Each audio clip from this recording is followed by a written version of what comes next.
नमस्ते दोस्तों, अगर आप लोग रेलवे की किसी भी एग्ज़ाम की तैयारी कर रहे हैं तो ज्योमेट्री का बेहतरीन कॉन्सेप्ट सीखना और उन कॉन्सेप्ट पर आधारित महत्वपूर्ण सवालों को करना और बेस्ट अप्रोच के साथ करना बहुत ज़्यादा ज़रूरी है आपके लिए। आज के इस क्लास में हम ऐसे ही महत्वपूर्ण सवालों को लेकर आए हैं, इनका पूरा कॉन्सेप्ट सीखेंगे और बेहतरीन तरीके से ये पूरी क्लास चलेगी, इसलिए क्लास में शुरू से अंत तक ज़रूर बने रहिएगा। लास्ट में अगर वीडियो पसंद आएगा तो वीडियो लाइक भी कर दीजिएगा, साथ में चैनल को ज़रूर सब्सक्राइब कर लीजिएगा।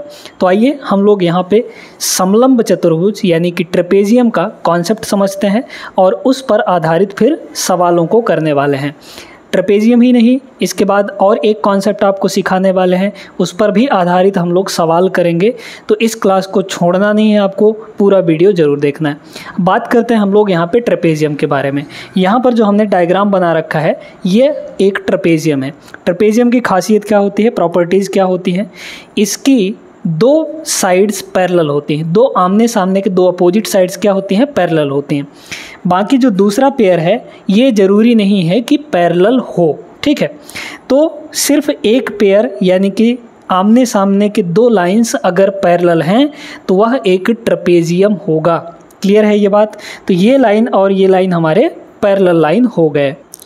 अब इसमें क्या है देखिए, जैसा हमने देखा था पिछले क्लास में कि जो पैरेललोग्राम होता है यानी समांतर चतुर्भुज होता है उसमें आमने सामने के साइड्स इक्वल होते हैं, आमने सामने के साइड पैरेलल भी होते हैं और अपोजिट एंगल्स इक्वल भी होते हैं। लेकिन इसमें ऐसा कुछ भी नहीं है।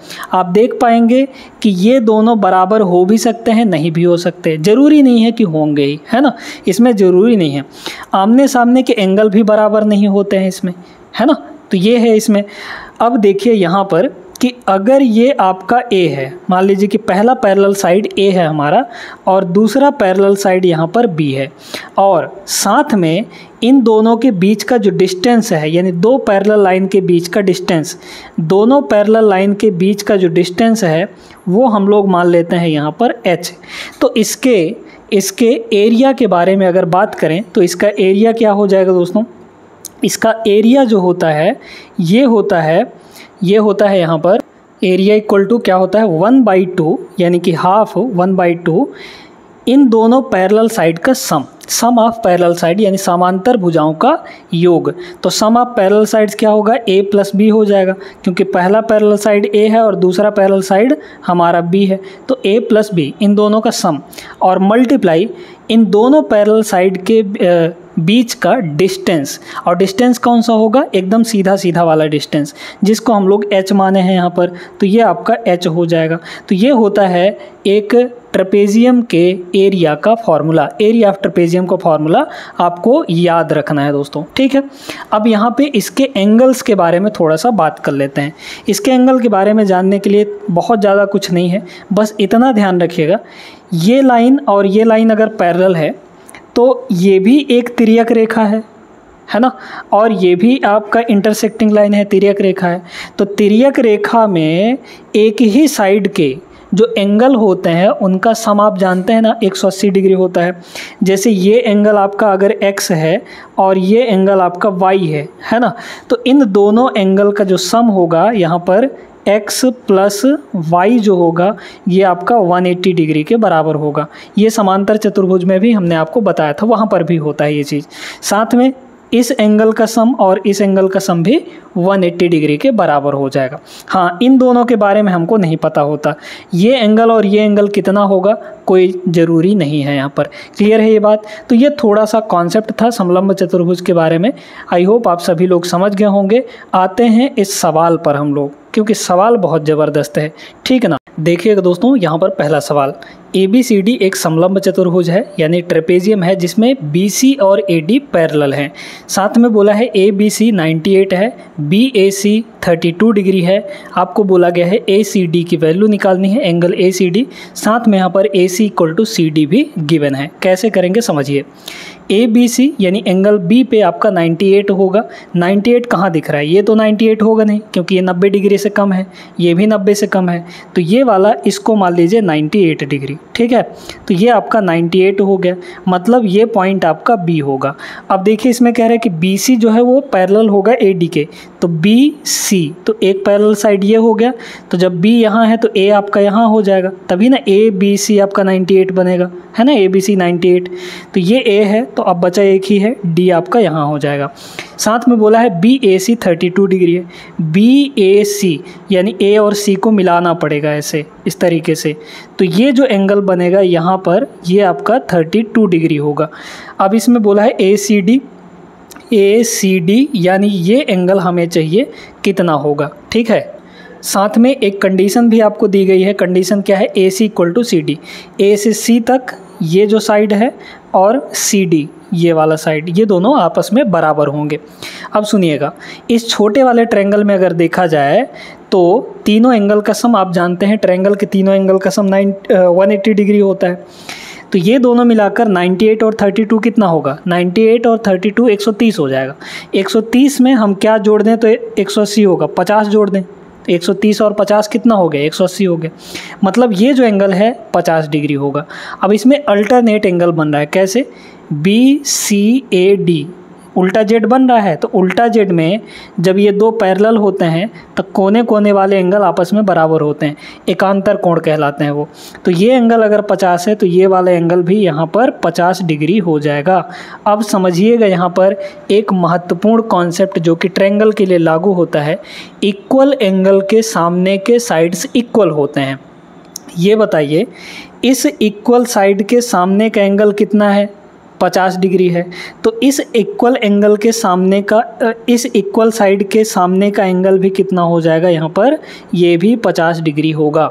हमेशा ध्यान रखिएगा, इक्वल साइड्स के सामने के एंगल इक्वल होते हैं या फिर इक्वल एंगल के सामने के साइड से इक्वल होते हैं, है ना, ये ट्रायंगल के लिए लागू होता है। तो ये दोनों साइड्स इक्वल थे, मतलब इनके सामने के एंगल भी इक्वल होंगे। इस साइड के सामने 50 था तो इस साइड के सामने यहाँ पर भी 50 होगा। समझ में आ गया। अब बताइए, अब तो सिंपल हो गया, हमें ये एंगल चाहिए ना, ये वाला, तो बताइए ये 50 ये 50 दोनों मिलकर हो गए 100, ये कितना हो जाए कि तीनों मिलकर 180 हो जाए, तो इसको होना चाहिए 80 डिग्री, तब ना जाके 50 50 100 और 80 180 होगा, क्योंकि ट्रायंगल के तीनों एंगल का सम कितना होता है 180 डिग्री। तो ये जो एंगल है दोस्तों जो हमें पूछा गया था 80 डिग्री के बराबर आएगा। एंगल ए सी डी कितना होगा यहाँ पर 80 डिग्री के बराबर हो जाएगा, मतलब option number A is the correct answer. उम्मीद करते हैं समझ आ गया होगा, बहुत बेहतरीन प्रश्न था ये। दूसरा सवाल यहाँ पर देखिए क्या बोला गया है, समलंब चतुर्भुजाकार वस्तु की ऊंचाई यानी हाइट दी गई है आपको 5 मीटर और उसकी समांतर भुजाएं 4 और 6 मीटर हैं। ये ए और बी की वैल्यू हैं। यदि पेंट का मूल्य 50 रुपये प्रति वर्ग मीटर है तो उस वस्तु को पेंट करने की लागत कितनी होगी। बहुत सिंपल सा प्रश्न है, एरिया निकाल लीजिए। वस्तु है भाई किस आकार का है, समलंब चतुर्भुजाकार यानी ट्रेपेजॉइड है, तो इसमें हाइट दी गई है आपको, यानी दोनों पैरेलल साइड के बीच का डिस्टेंस 5 मीटर दिया गया है ना। तो एरिया का फॉर्मूला क्या होता है बताइए। एरिया का फॉर्मूला यहाँ पर होता है 1/2 सम ऑफ पैरेलल साइड्स यानी ए प्लस बी और इन्हीं दोनों के बीच का डिस्टेंस जिसको हम लोग हाइट कह देते हैं, है ना। तो दिया गया है सारी वैल्यू, यहाँ पर हो जाएगा 1/2 ए प्लस बी, ए हमारा 4 है, बी हमारा 6 है, तो 4 और 6 हो जाएगा यहाँ पर 10 और मल्टीप्लाई यहाँ पर हाइट कितनी है 5 के बराबर, तो ये हो गया 5 × 5 यानी 25, तो 25 हमारा एरिया हुआ 25 मीटर स्क्वायर। अब इसमें कह रहा है कि प्रति वर्ग मीटर यानी 1 मीटर स्क्वायर का 50 रुपये लग रहा है, हमको टोटल यहाँ पे 25 मीटर स्क्वायर पेंट करना है, तो 1 मीटर स्क्वायर का 50 रुपया, मतलब हमारे पास टोटल कितना पेंट करने के लिए है 25 मीटर स्क्वायर, गुणा कर दीजिए 25 पंचे 125 1250, मतलब 1250 रुपये यहाँ पर लगेगा। Option number D correct answer हो जाएगा। ठीक है, चलते हैं अगले प्रश्न पर। तीसरा सवाल ये रहा, बेहतरीन सवाल है, ध्यान से समझिएगा इसको। इसमें दिया है टी और पी एस, ये डायग्राम ही आपको दे रखा है ना, पैरेलल हैं दोनों। फिर यहाँ पे कह रहा है P Q T x degree है, पी क्यू टी यानी ये जो बाहर वाला कोण है ये कितना है दोस्तों एक्स डिग्री के बराबर है। फिर कह रहा है कि आर क्यू और यहाँ पर t, मतलब ये जो एंगल है आपका x माइनस 50 है। कितना है ये आपका x माइनस 50 डिग्री के बराबर। ठीक है, फिर कह रहा है कि टी यू और r, ये जो एंगल है ये आपका x प्लस 25 दिया गया है। ठीक है, फिर कह रहा है कि यू आर एस निकालिए। यू आर एस मतलब ये एंगल हमें निकालना है। बहुत ध्यान से समझिए, आराम से ये सवाल बन जाएगा, कोई दिक्कत वाली बात नहीं है। इसमें बन रहा है लीनियर पेयर। अब लीनियर पेयर क्या होता है दोस्तों? लीनियर पेयर यानी कि ऐसे दो एंगल जो मिलकर एक लाइन क्रिएट कर रहे हो, यानी एक लाइन बना रहे हो, और लाइन का, स्ट्रेट लाइन का एंगल कितना होता है? 180 डिग्री के बराबर। तो यहाँ पर देखिए, ये जो x डिग्री है और इधर वाला एंगल, ये दोनों अगर टोटल मिल जाएं तो एक सीधा लाइन फॉर्म हो जाएगा, यानी बन जाएगा।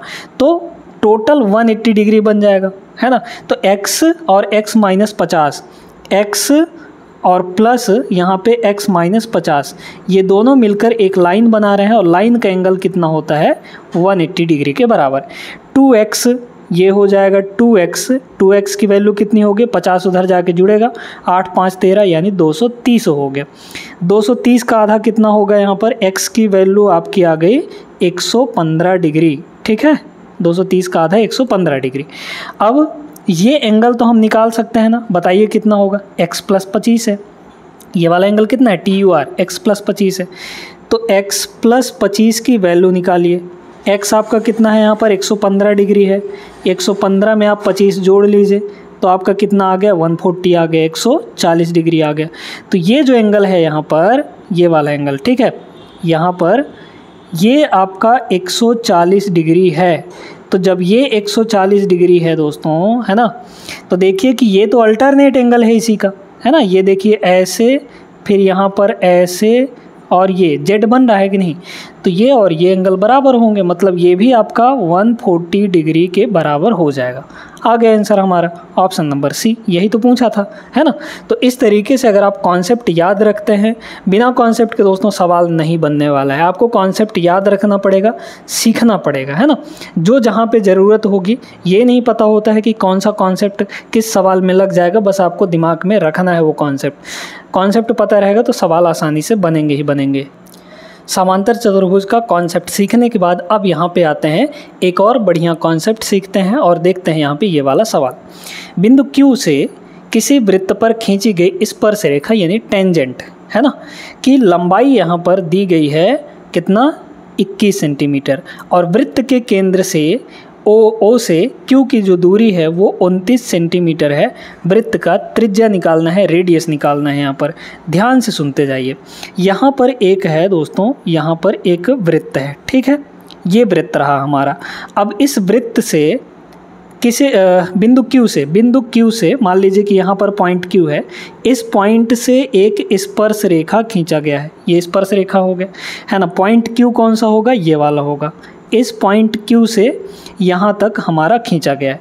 अब कह रहा है कि इसकी जो लंबाई है वो 21 है, तो ये आपका 21 सेंटीमीटर है।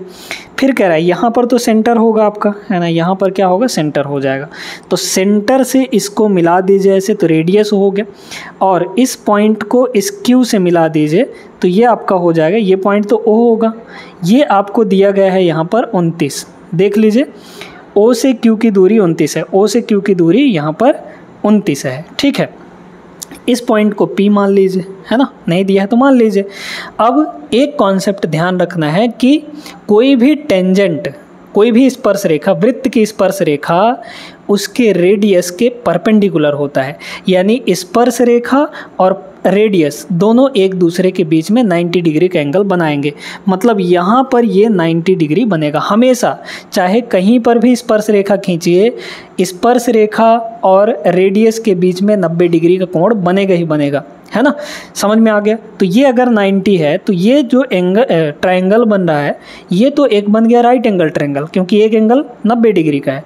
राइट एंगल ट्रायंगल में हम लोग लगा सकते हैं पाइथागोरस थ्योरम। पाइथागोरस कैसे? ये जो है यहाँ से लेकर यहाँ तक, ये आपका हाइपोटेनस होगा, ये आपका बेस हो गया, ये हमको परपेंडिकुलर चाहिए।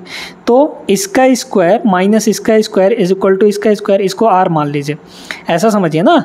देखिए, जो हाइपोटेनस का स्क्वायर होता है यानी 29 का स्क्वायर, ये 29 का स्क्वायर, ये जो होगा किसके बराबर होगा, इन दोनों के स्क्वायर के सम के बराबर, यानी r का स्क्वायर और प्लस 21 का स्क्वायर। तो यहाँ पर 21 का स्क्वायर हो गया, 21 स्क्वायर इधर आ जाएगा तो 29 स्क्वायर और माइनस यहाँ पर 21 का square is equal to R square. क्या यहाँ से निकाल सकते हैं, या तो स्क्वायर करके निकाल लीजिए, या फिर एक चीज़ और पता है आपको, ए स्क्वायर माइनस बी स्क्वायर लगाइए, ए प्लस बी ए माइनस बी, इन दोनों को पहले जोड़ेंगे, 29 और 21 हो जाएगा आपका 50, तो ए प्लस बी और इंटू ए माइनस बी, 29 में से 21 घटाएंगे तो ये होगा आपका 8 इज इक्वल टू यहाँ पर आर स्क्वायर। 50 अट्ठे 8 पंचे 40 यानी 400 हो गया, इधर है आर स्क्वायर तो इधर ले जाएंगे तो आपका रूट लग जाएगा, 400 का रूट हो जाता है 20 सेंटीमीटर जो है वो रेडियस आ जाएगा। Option number A is the correct answer. उम्मीद करते हैं क्लियर हो गया होगा सभी को। बेहतरीन प्रश्न था ये, 2022 में पूछा हुआ है। आइए दोस्तों अब इस सवाल को देखते हैं। इसमें आपको एक बेहतरीन कॉन्सेप्ट देखने को मिलेगा, बेहतरीन कॉन्सेप्ट सीखने को मिलेगा। क्या है, दो वृत्तों की त्रिज्याएं दी गई हैं 3.5 4.5 है ना, उनके केंद्रों के बीच की दूरी यानी सेंटर्स के बीच का डिस्टेंस 10 सेंटीमीटर है, तो अनुप्रस्थ समान स्पर्श रेखा की लंबाई ज्ञात कीजिए। अब ये जो है अनुप्रस्थ समान स्पर्श रेखा, ये क्या होता है इसको समझना है आपको। हमारे पास यहाँ पर दो सर्किल दिए गए हैं है ना, एक का रेडियस कम है एक का रेडियस ज़्यादा है, तो हम यहाँ पर ऐसे दो सर्किल बना लेते हैं, एक छोटा बना लीजिए और एक यहाँ पर हम लोग बड़ा सा बना लेते हैं। ठीक है, इस तरीके से ये हो गए दो सर्किल हमारे हो गए। इनका कुछ ना कुछ यहाँ पर सेंटर होगा है ना, ये आपका सेंटर हो गया इसका और ये आपका दूसरा सेंटर हो गया। इन दोनों सेंटर के बीच का डिस्टेंस आपको दे रखा है d के बराबर है ना, d मान लीजिए, हालांकि इसमें 10 दिया है पर हम यहाँ पर d मान लेते हैं। चलिए, तो ये डिस्टेंस जो है टोटल यहाँ से लेकर यहाँ तक ये d है। अब अनुप्रस्थ समान स्पर्श रेखा क्या होता है, एक होता है सीधी समान स्पर्श रेखा और एक होता है अनुप्रस्थ समान स्पर्श रेखा। अनुप्रस्थ समान स्पर्श रेखा कहाँ बनेगा, सीधी समान स्पर्श रेखा के बारे में भी बताएंगे। देखिए, अगर यहाँ से इसको ऐसे इस तरीके से हम मिला दें तो दो स्पर्श रेखा बन गए कि नहीं, कैसे कैसे सुनते जाइए। यहाँ से एक तो ये पॉइंट और यहाँ से एक ऐसे, तो यहाँ इस पॉइंट से लेकर इस पॉइंट तक ये आपका अनुप्रस्थ समान स्पर्श रेखा होगा। ठीक है, कॉमन टेंजेंट हो जाएगा। ये कॉमन टेंजेंट की हमको यहाँ पर लेंथ निकालनी है। तो देखिए, ये आपका रेडियस है भाई, यहाँ से लेकर यहाँ तक रेडियस होगा, ये आपका R1 है मान लीजिए और ये आपका यहाँ पर R2 है। ठीक है, ये आपका R2 है। अब इसमें डायरेक्टली हम लोग फार्मूला लगा सकते हैं। कहाँ से कहाँ के बीच में दूरी पूछा गया है, यहाँ से लेकर यहाँ तक की दूरी, स्पर्श रेखा की लंबाई, लेंथ ऑफ टेंजेंट। ठीक है, यहाँ पर लेंथ ऑफ टेंजेंट क्या हो जाएगा, इसका फॉर्मूला डायरेक्ट याद रखना है, अंडर रूट दोनों केंद्रों के बीच की दूरी यानी दोनों सेंटर के बीच का डिस्टेंस कितना है, d के बराबर, d का स्क्वायर और माइनस यहाँ पे कर देते हैं। देखिएगा, अब इसमें दो चीज़ें हैं दोस्तों। अगर आपको अनुप्रस्थ समान रेखा दिया है तो आप इन दोनों रेडियस को जोड़ेंगे और अगर सीधी स्पर्श रेखा दी गई है तब आप दोनों रेडियस को घटाएंगे, उसके लिए बाद में करेंगे, अभी पहले इसको देखिए। ठीक है, दोनों रेडियस को जोड़ देंगे यहाँ पर, तो R1 प्लस यहाँ पर R2 हो जाएगा और इसका स्क्वायर। बस ये फार्मूला आपको याद रखना है। जब भी इस तरीके का डायग्राम देगा तो स्पर्श रेखा की लंबाई यानी यहाँ से लेकर यहाँ तक का जो डिस्टेंस होगा इस फार्मूले से निकाल सकते हैं। निकाल लीजिए, d का स्क्वायर, d मतलब क्या, डिस्टेंस कितना है यहाँ पर 10 सेंटीमीटर, 10 का स्क्वायर हो जाएगा 100 माइनस यहाँ देखिए R1 प्लस R2 3.5 और यहाँ पर 4.5, 3.5 और 4.5 को जोड़ेंगे तो आपका आ जाएगा 8, तो यहाँ पर हो गया 8 और इसका स्क्वायर बताइए 100, ये हो जाएगा 64, 100 में से 64 घटाएंगे तो ये आपका आ जाएगा 36 और 36 का वर्गमूल कितना होगा यहाँ पर 6 सेंटीमीटर।